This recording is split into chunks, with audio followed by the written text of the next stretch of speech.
भारतीय रेलवे रे बाहरिला 9000 पदवी मिलिबो बड़ चाकरी दरमा हजार हजार टंका। रेलवे पक्षरु टेक्नीशियन पदवी रे नियुक्ति पाई एक विज्ञप्ति प्रकाश। ऑनलाइन माध्यम रे आवेदन प्रक्रिया मार्च 9 रे आरंभ होई एप्रिल 8 रे शेष। भारतीय रेलवे रे आशायी युवक युवती भारतीय रेल विभाग रे बड़ नियुक्ति सुजोग। भारतीय रेलवे रे चाकरी पाई अपेक्षा करिथिबा आशायी पाई आसीछि सुवर्ण सुजोग।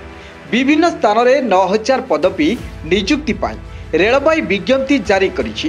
खूब शीघ्र यही सब पदवी रे नियुक्ति प्रक्रिया आरंभ हेबो।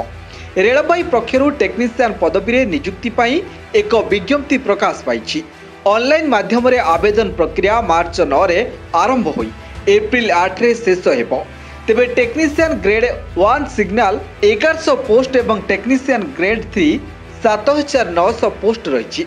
आशायी प्रार्थी 10श ITI रे पास करथिले ए आवेदन करि परिबे। प्रार्थी बयस सीमा 18 वर्ष रु 36 वर्ष मध्य होइथिबा बेले टेक्नीशियन ग्रेड 2 पोस्ट गुड़िक पई सर्वाधिक बयस 33 वर्ष रही। Bureau report day to day Odisha.